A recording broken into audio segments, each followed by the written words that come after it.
Maestro Zárate, ¿cómo estás? Bien, Pepe. Déjame presentarte como te mereces. A ver, licenciado en Derecho por la Universidad Nacional Autónoma de México. Maestro en Sociología Política por el London School of Economics and Political Science. Sí, porque mucha gente cree que la escuela se restringe A lo la económico. economía. No, es ciencia muy política. fuerte en ciencia política. Correcto. También escribe Los usos del poder Sí, en el periódico El Universal. sí. En la tarde, los jueves, con nosotros también en ese tono. Presidente del Grupo Consultor Interdisciplinario, GCI, firma especializada en estrategia de comunicación y comunicación política. En fin, bienvenido. Ya Gracias te hice por la todo el presentación. currículum de 2 minutos, pero como mereces y mucho más, por supuesto, es un honor para nosotros estar contigo. No, para mí es un privilegio. No faltaba más. Llega la hora crítica Sí, y va a haber sangre desde el punto de vista político. ojalá que solamente eso. Va a haber inconformidad. Sí, mucha, Pepe. A mí un dato que me inquieta, que me preocupa como analista de los fenómenos del poder, es el imaginar qué es lo que va a ocurrir en la noche del día 2 o particularmente a partir del 3 de junio, cuando conozcamos los resultados, sobre todo de la elección presidencial. Y yo pienso que el presidente de la República se ha dedicado prácticamente 6 años, todas las mañanas, a incentivar un sentido de odio, de resentimiento en anchas franjas de la población, sobre todo la gente más pobre, con razón o sin ella, tienen un sedimento de rencor y de revancha, que yo creo que tiene también una explicación en el sistema educativo y en los valores de la posrevolución, este sentido de pobres contra ricos y de soy pobre porque alguien me ha explotado, etcétera. Y el presidente ha rascado mucho a todo eso, y esto se va a traducir en que yo puedo imaginar que en el caso de que el desenlace sea el triunfo de Claudia Sheinbaum, que casi la mitad de la ciudadanía, que en este caso se trata de una ciudadanía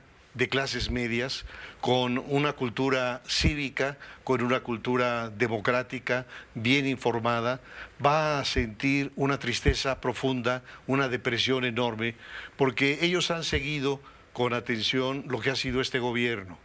Y yo creo que este es un gobierno que se ha encargado de ir demoliendo o capturando a las instancias de contrapeso, los contrapesos naturales de un sistema democrático.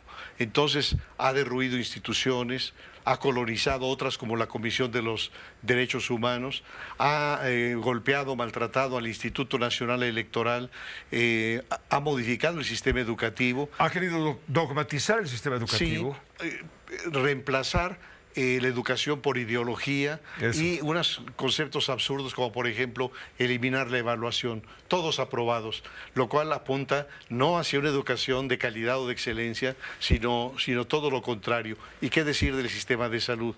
Entonces, para esa casi mitad de la población, la derrota de Xóchitl en la elección significaría un golpe bajo, una depresión enorme, porque la candidata Claudia Sheinbaum ha anticipado que su gobierno sería una continuación del gobierno de López Obrador. Y para colmo, Pepe, el presidente ha enviado al Congreso un paquete de reformas constitucionales y legales que prácticamente definen qué es lo que el presidente quiere hacer en los próximos 6 años cuando él ya no sea presidente. Y entonces, ¿qué va a pasar? La destrucción del Instituto Nacional Electoral, la institución a partir de la cual los votos empezaron a contarse y empezaron a contar. La desnaturalización del Poder Judicial. Hoy los jueces y los magistrados, después de una larga carrera y de múltiples evaluaciones, van ascendiendo. No, la propuesta consiste en que ahora sean votados por el pueblo quienes van a ser los jueces, y esto introduce una deformación muy acentuada. Así que mi percepción es que si ganara la elección Claudia Sheinbaum, esa casi mitad de la sociedad, fundamentalmente de clases medias, se sentiría absolutamente triste.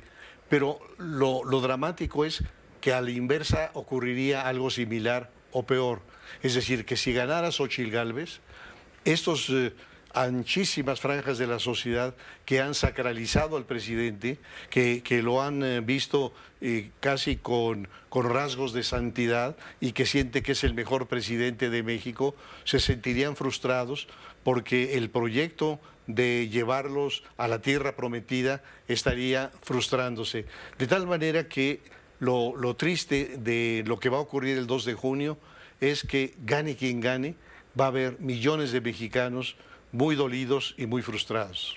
Si no hay la intención ética de unir lo que el presidente López Obrador desunió, no auguras un buen gobierno y auguras también al mismo tiempo que la silla del águila, la silla del gran poder, se convierte en la silla eléctrica para quien se siente en ella. Yo creo que la decisión del presidente de escoger a Claudia Sheinbaum, y lo hemos platicado, tiene que ver con una serie de factores. Quizá un primero es que Claudia, a diferencia de Marcelo o de su paisano, es la nacida de sí. Es decir, Claudia es su creación.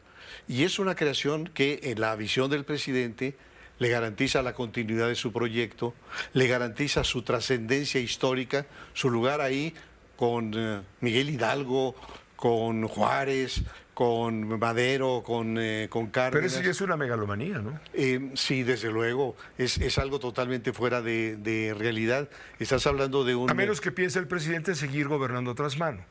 Y se cumpla lo que dice Xóchitl Gálvez de que su adversaria de Morena pues es alguien a quien manipulan. Yo creo que sí, Pepe. Yo creo que si observamos con frialdad, ¿quién decidió quiénes serían los candidatos a las gubernaturas en disputa? ¿Claudia? No, fue Andrés Manuel. ¿Quién anticipó quiénes van a ser los coordinadores parlamentarios en el Senado y en la Cámara de Diputados? Andrés Manuel. ¿Quién es el que tiene las bases sociales? No están con Claudia, están con Andrés Manuel, él se las presta. Está el tema de la revocación de mandato.